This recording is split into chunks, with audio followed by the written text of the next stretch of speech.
mentoring? Supporting people. Guiding. Helping them with life skills. Helping somebody to achieve their goals. Advise people on where they want to go. Looking after showing the way to somebody? Befriending is a bit different. Making friends with somebody, and more importantly, gaining their confidence. Just generally being there to help somebody through. In recent years, people have become much more aware of mentoring and befriending. And as its status increases, so too have the expectations of those involved. At the end of the day, we're a voluntary organisation. We have to justify our results. And the only way to do that is showing that we're doing a professional job. We all need to be at the same standards so that all of the mentees, they have got the same opportunities. Mentoring and befriending programmes operate throughout the UK, and they provide support to a wide range of client groups. But whatever the circumstances, there are certain issues and challenges that all programme coordinators face. Well, I think the big challenges, first of all, are finding the mentors, but also finding the mentees. Recruiting young people. Quality training is an issue.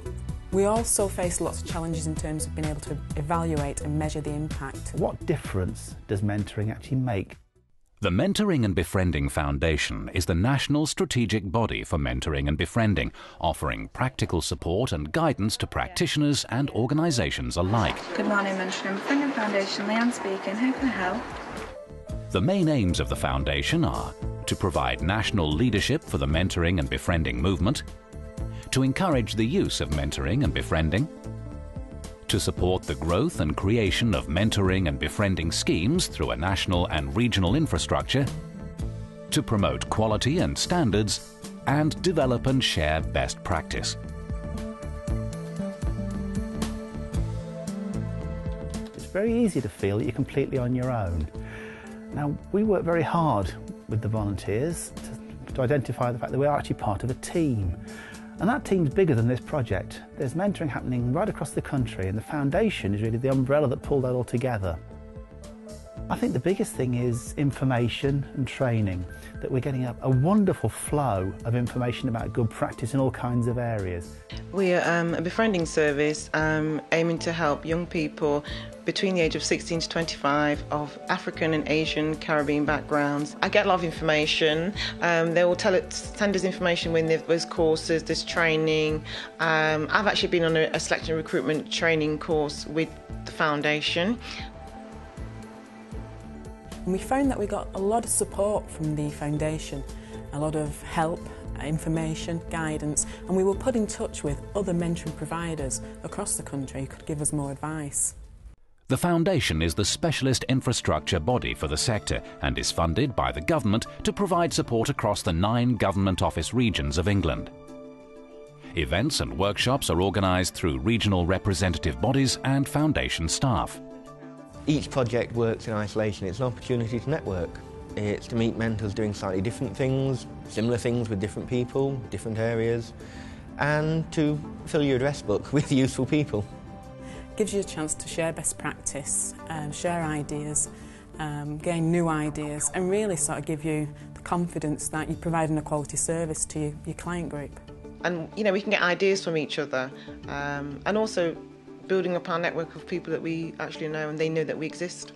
As well as providing opportunities to access training and share good practice, the Foundation also offers a range of resources and publications and has developed an interactive website with an online directory of resources. The Foundation also manages the Approved Provider Standard, the recognised quality standard for mentoring and now the standard for befriending programmes as well.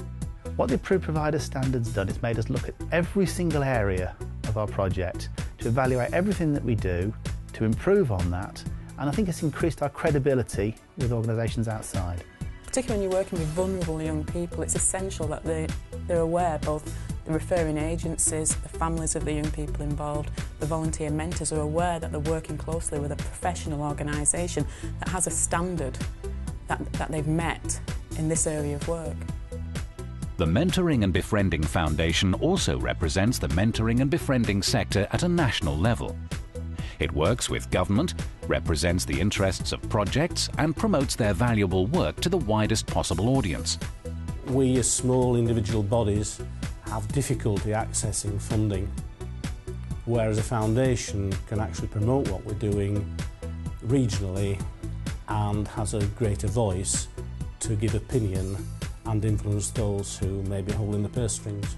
Also gives us the opportunity to be part of raising the profile of mentoring and befriending on a national level, encouraging other projects to become involved in mentoring and befriending. For people to have confidence in mentoring and befriending, and for it to be successful, programs must be managed to the highest standards. By offering support, guidance and a recognised mark of best practice, the Mentoring and Befriending Foundation helps practitioners to deliver the best service possible to their clients. We have to have benchmarks which provide a safety net to check that we're doing what we think we are doing. And, you know, I think if we do need them, we can just pick up the phone and call somebody and get some advice, which, you know, recently that's what I've had to do. We're not just the little mentoring project in Nottingham, we're part of this big national network.